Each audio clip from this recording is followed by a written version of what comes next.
welcome. In this talk, I'll start briefly with an overview of what photonics is, what we do in Optalysys to accelerate FHE using photonics. I'll briefly introduce you to the various hardware kit that we have developed over the years. Towards the end of the talk, I'll also show you two physical hardware sitting literally next to us. And Flavio can also talk about the software and how we are integrating software with the hardware that we are designing currently. So photonics. Photonics is used in different applications, things like spectroscopy, chemical sensing, even in climate monitoring. But for a bulk of this presentation, and indeed what we do here, our use of photonics is very closely linked or can be associated with how photonics is used for communication applications. So things like data center communication, long-haul communication, they use the same principles that we use in a slightly different way. So in photonics, for comms type application, first thing we need is a laser, which is a light source. It's a coherent light source, which is shown here pictorially. What a light source gives us is a steady stream of optical signal. What I mean by coherent, unlike any other light source, the phase of the light is locked. And that is quite crucial, especially for what we do, which is transform and acceleration of transform-based mathematics. The next device, which is super critical for us, is something called a modulator. Think of this very similar to an electronic switch. So modulators allow us to modulate the intensity or phase. In this pictorial representation here, I'm just showing the change of intensity. So you can switch off the light or have different amplitudes. Those are done using devices called modulators. These modulators, they come in different shapes and sizes, exploiting different physics. I would not go into any of these details, but for the purpose of this presentation, just think of this as a light switch. So we either do not allow much of the optical signal to go through, which is 0, 0, or a certain strength of light to go through. The last and crucial device that we use is the detector. So the detector that we use, it tracks the envelope of this optical intensity. So if you look at where my cursor is, where these different strengths of the signal that are being modulated by a modulator, the detector roughly averages what the strength of the signal is. And you can see probably these lines are a bit smudgy and we have double lines. These just denote that you can have noise in the system. So in a real system, nothing is perfect. Whatever you put in, whatever you've encoded, they would inculcate some of the losses. And you get like a time average signal coming out of the detectors. That is what the industry uses predominantly for data center type application. We use a slightly more exotic detector, which still does time averaging, but it's also responsive to the phase of the light. And that is quite crucial because a lot of the operation that we accelerate is derived from the Fourier transform, specifically the optical Fourier transform. So Optalysys has got pedigree in developing several generations of optical Fourier transform-based devices and systems. The picture that you see in green color is a system, it's a legacy system developed probably about 8 to 10 years ago. It was using a different kind of optics based on SLMs, but the core function that we were accelerating was Fourier transform. We use the power of optics where we perform these operations in a near instantaneous, almost massive parallelly using lenses. So the picture you see, the green picture, that's a free space optical element. It's very similar to a lens you might have used in your physics courses or classes. We do these calculations in an extremely high data processor. It's almost instantaneous. It's almost at the power of light. I would say it's more the frequency of the receiver. The core calculation is passive. We do not burn any energy to do these operations. Compared to an electronic or a digital system where you break these Fourier transforms into different radixes, maybe radix 2 or radix 4, and then the operation usually happens in an order of n log n. In the optical domain, it happens instantaneously on one single clock. It's a continuous process, analog process. However, designing real systems where when we design a system, things that we care about are the signal to noise ratio, or the SNR, or the effective number of bits of the receiver. Why these are important in designing a real system is you can have trade-offs. So for the systems which you see here in the screen, we could do lots of channels in parallel, but the SNR and the bit depth dictated that the speed has to be much slower. So you're talking about kilohertz to megahertz. The work that we're doing now is to use the same system, the same lens-based approach, but integrating them using silicon photonics. What that allows is to up that data rate to gigahertz, tens of gigahertz, using the same transceiver speed that the silicon photonic industry uses for communication applications. It also allows us to use the same sockets and hardware and the interfaces that the industry uses for communication. So this is quite important because we're building technology which is performing the maths, accelerating the maths, but you don't need a new socket or a new electrical interface to use these devices, as you'll see later throughout the presentation and the hardware systems that I'll show. So briefly, what happens inside devices like these are our proprietary devices. What we have here are, if you see closely, I don't know if my cursor is visible, we have the input ports on the left-hand side and the output ports on the right-hand side. And you see a weird device, almost like a spiky features with some conical ends. That's where the interaction between the different incoming beams happen. So they diffract, they interfere. And at the output ports, which are very carefully designed, what we extract is a Fourier transform equivalent of the incoming beams. Those who are quite curious as to why we have these spiky features, they are used to ensure that we have the best and superior signal-to-noise ratio at the output port. In the picture here, what you see are two of these ports illuminated. Remember, we modulate the signal, so these two ports are modulated in such a way that you have the digital state 1. The other two ports adjacent to them, they have the digital state 0. That means you have minimal or no light entering into this device. So this denotes one specific operating condition, but this is more a representation or a simulation of how the light interacts inside the device. How you then build a system is you then connect several modulators, different kind of detectors, which are responsive to not only the intensity, but also the phase. What we also do is crucial to have systems which are RAS compatible, that is, they are reliable, addressable, and serviceable. We create a truth table. And the truth table is a cornerstone for our technology, where we only allow binary information going in, and we have different kind of PAM signals or different levels of signal coming out. But the truth table, what it allows us to do is it creates a nice template which simplifies the receiver. For example, if you look at this is the FFT which happens inside the device. If you look at the conditions that we've imposed, the imaginary column on the two output channels are always 0, so we can simplify receivers. Similarly, if you look at the imaginary channels across the two other channels which have signal, you would see that the polarity only changes. So the absolute value stays always the same. Similarly, on the real channel on 2 and 4, you would see that they have the same value. So we exploit these redundancies in the system to build effective and robust physical systems. The overall photonic integrated circuit architecture, we always make sure that the input and outputs have a relative matching of the phase. We always monitor any variations across the phase, and we isolate any drifts that might accumulate over time. And these are performed dynamically. So the system has a sense of automation, which I'll show you in subsequent slides. So what this picture shows you in different colors are the different channels. The oval here shows the device as a schematic. We have the output receivers here on the right-hand side. The different elements here simply show the modulators. These data in ports show the modulators.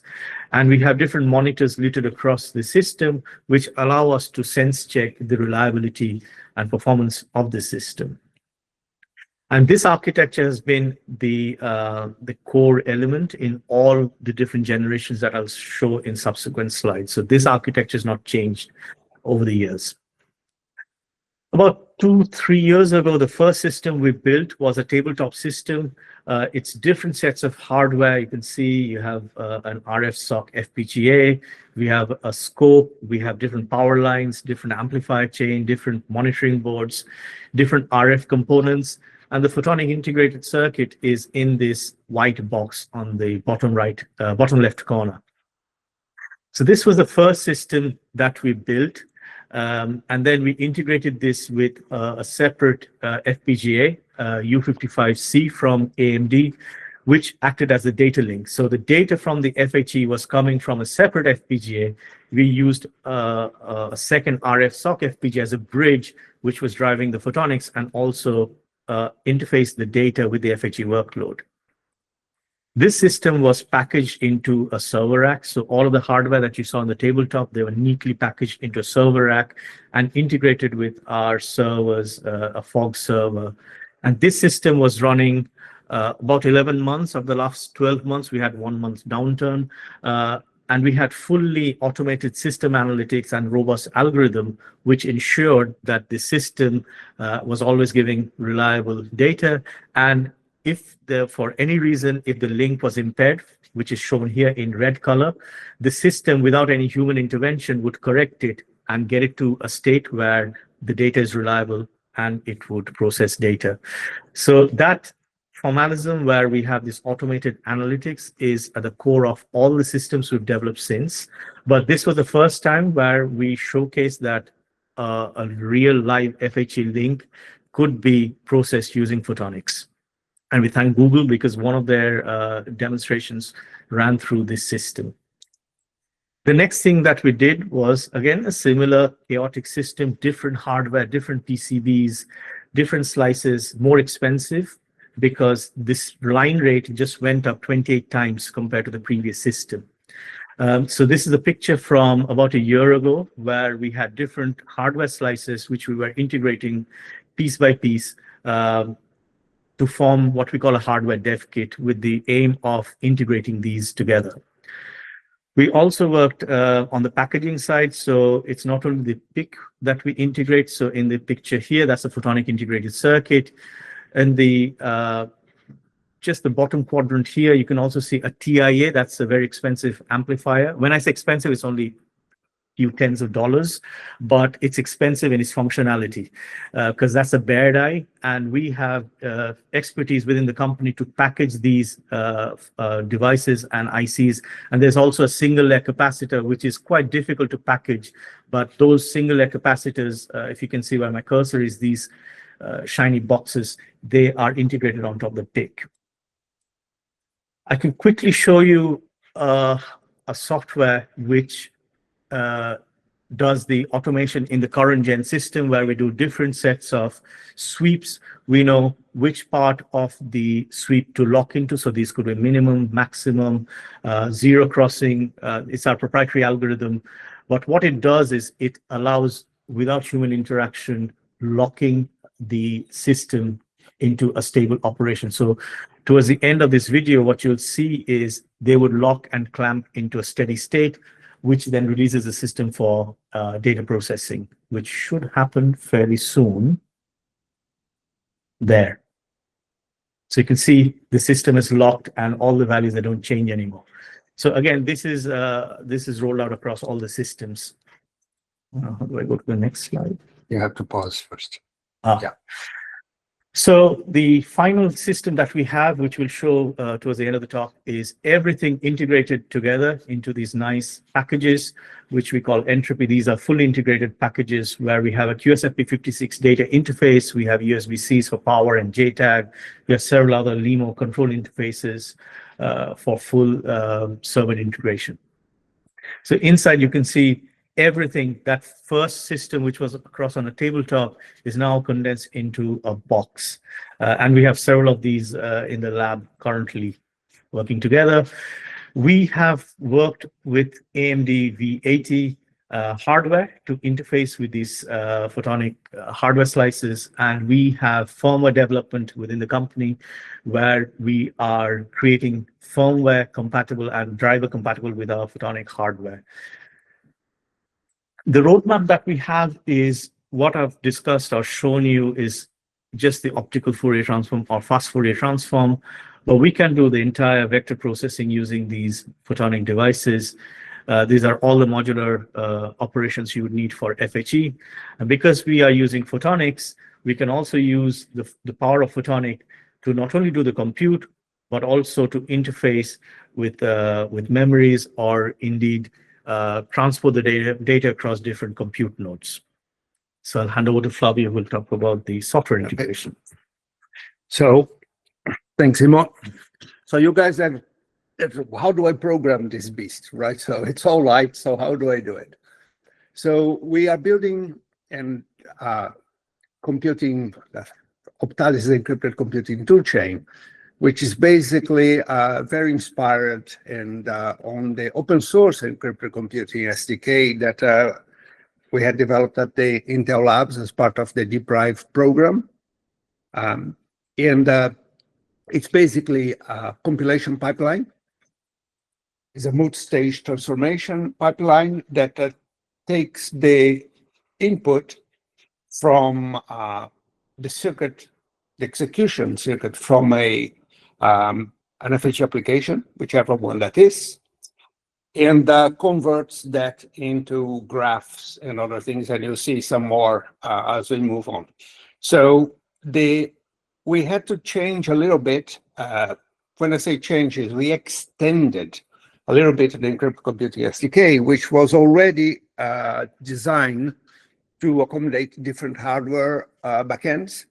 So we extended to for developing not only programs to run on this hardware that we have been designing here at Optalysys, but also to help us design the set of instructions that the photonic processor will have.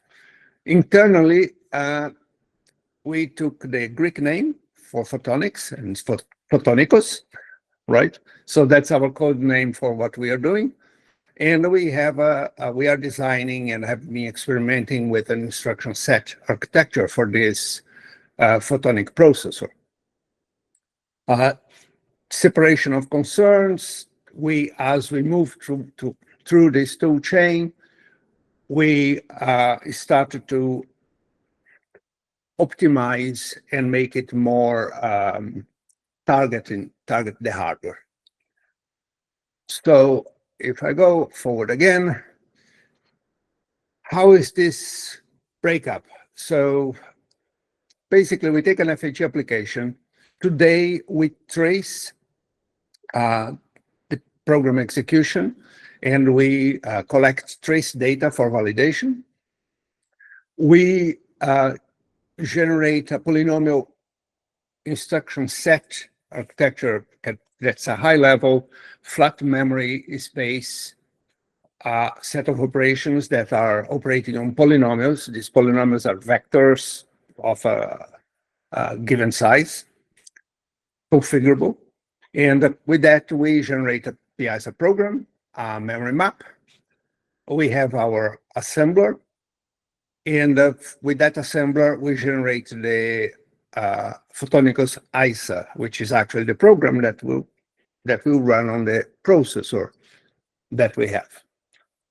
We also have what we call PISA functional modeler and a performance estimator at this level, which basically takes the PISA program, takes data, and can simulate the instruction sets that we have to validate that the computation is correct, but also taking a kind of a first level model of performance, model of a throughput, model of how you can schedule the instructions on the photonic processor. We can have a first estimation of performance. A better estimation of performance comes when we generate assembler, which will have all the instructions that will move data between the memory and the photonics part. We'll do the routing in the optical systems, and we can have a better and accurate performance estimation. So how we are using it, we are taking some of the traditional patterns that we see in FHE applications like ciphertext matrix multiplications, ciphertext plain text, and all that the same HE operations that we are very used to, and generating a graph of those the polynomial operations that are required to satisfy those HE computations. And we can play with a couple of things, and I'm going to show how we do that. We also can look at optimizations on the p-ISA level and on the f-ISA level, because depending, now that I break everything into a graph, I can traverse that graph in different ways, right? And this traversal may change the performance depending on the parameter sets that you have. I give you a simple example on one of the things that we are doing. So this is the graph of executing a relinearization on a BGV ciphertext of 16K coefficients, 3 RNS terms in there, and CT0 is the input, CT1 is the output. Obviously, the CT0, if I'm linearizing, is a vector of 3 polynomials in this case. And the experiment that we run was, if I build a photonic processor that can do 4,000 or 4K words as a vector unit, how does it look like, right? So this is roughly, I know this graph can't be kind of you need to magnify to see what's going on, but I have, at the top I have inputs, and the inputs are not only the ciphertext, but also here in the middle you have the inputs from the key switching matrices. We do a bunch of entities, we do multiplications, we do INTTs, we do more entities, multiply, accumulates, adds, until the output shows up here at the bottom, right? So this graph is heavy on INTTs and entities. So if I do the same experiment with a vector unit which has twice as wide, 8K words, you see that is a much skinnier execution graph, because now I can process in parallel more of those coefficients of the polynomials. So we have been using this to size how we wanted the vector units to be, and how we can make this programmable, right? And also the type of operations we want, because we were looking at several aspects in here. One is how we can optimize near memory compute. When I say near memory compute in this context, it's not only near memory, like having the coefficients of a polynomials in registers, but once I encode those values into the light, is how do I keep that pipeline computing as far as possible without having to change and go back and encode the same values again. So you can draw a parallel of that when you're trying to do a near memory computing by keeping as much as possible of the values that you want to compute in registers or register files close to the silicon that will be doing it. So we're trying to do the same, apply the same concept with the light computing. So that's the end of our presentation. We may have a few minutes for some questions, but I'll show the hardware. Switch on the camera. okay. So yeah. So let me. Thank you, Flavio. Imon. So there are a few questions in the Q&A.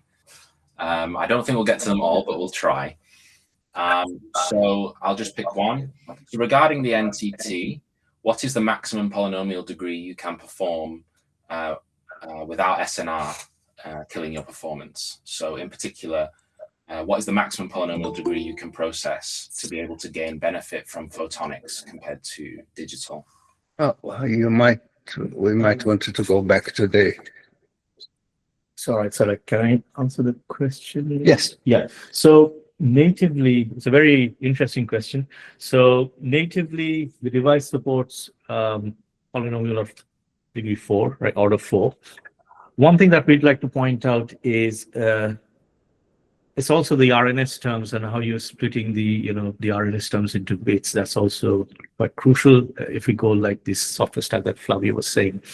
The photonics is also capable of scaling to arbitrary bit precision. So that is quite significant to consider. So that's why the hardware and software co-design is so crucial. The architecting, that's what we're working on towards, is to expand the degree of the offering for the photonics, not necessarily by scaling the device. You would not scale the device to, like, I'm just picking up a number here, like 1,000 channels, because that's not where the benefit is. However, is to cleverly architect it, and this is what that the figure shows, is how you can use multiple of these cores and connecting them in a suitable way. Think of this very similar, like a transistor is still working on a 0 and 1. You're not forcing the transistor to go to multi-bits, but you are arranging the transistors in a CMOS or different ways to do processing. That's part one. The other question that was asked was, how does it compare with respect to a digital equivalent system? So we have done lots of benchmarking on the specs that you see in front of you. The latency, we can at least offer more than 10 times latency improvement. We would match throughput exactly as a digital system would have. The latency is where photonics shines.